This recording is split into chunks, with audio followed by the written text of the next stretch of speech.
और देखिए, ग्रीनलैंड पर कब्जे को लेकर ट्रंप ने एक बार फिर से अपने बयान को दोहराया है। साथ ही नेटो देशों के साथ उभरते विवाद पर भी उन्होंने कहा है कि वो कुछ ऐसा करने वाले हैं जिसे नेटो भी खुश हो जाएंगे। इसीलिए इस दौरान उन्होंने नेटो को लेकर तीखे शब्दों का भी इस्तेमाल किया और कहा है कि नेटो के लिए उनके अलावा किसी भी अमेरिकी राष्ट्रपति ने ज्यादा कुछ नहीं किया है।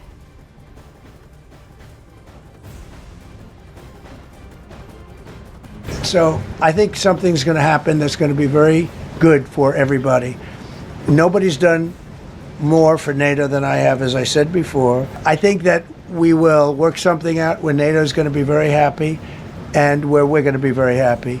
But we need it for security purposes. We need it for national security and even world security. It's very important. I've done more for NATO than anybody, and I see all this stuff, but NATO has to treat us fairly too. The big fear I have with NATO is we spend tremendous amounts of money with NATO, and I know we'll come to their rescue, but I just really do question whether or not they'll come to ours.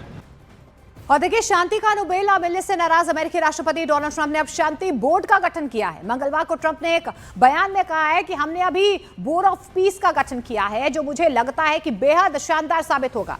दरअसल इससे एक दिन पहले Norway के PM Jonas गाहर store को भेजे गए एक मैसेज में शांति का नोबेल ना मिलने पर उन्होंने नाराजगी जाहिर की थी और कहा था कि उन्हें अब तक नोबेल शांति पुरस्कार नहीं मिला, इसलिए वे केवल शांति के बारे में सोचने के लिए बाध्य नहीं है। और इसी संदेश में उन्होंने ग्रीनलैंड पर पूर्ण नियंत्रण की बात दोहराते हुए कहा कि अमेरिका के रणनीतिक हितों के लिए जरूरी है। ट्रंप ने दावा किया है कि उन्होंने अपने कार्यकाल में करीब 8 युद्ध रुकवाने में भूमिका निभाई है, लेकिन इसके बावजूद उन्हें नोबेल शांति पुरस्कार से वंचित रखा गया है। उनका यह भी कहना है कि जब उन्हें शांति पुरस्कार नहीं मिला तो अब वे बिना किसी दबाव के अमेरिका के हित में फैसले लेने के लिए स्वतंत्र हैं। ट्रंप ने यहां तक कह दिया है कि दुनिया तभी सुरक्षित हो सकती है जब ग्रीनलैंड पर अमेरिका का पूरा नियंत्रण हो। ट्रंप ने ग्रीनलैंड पर अमेरिकी नियंत्रण को लेकर एक पोस्ट भी किया है, जिसमें वो ग्रीनलैंड पर अमेरिका का बोर्ड लगाते हुए नजर आए हैं।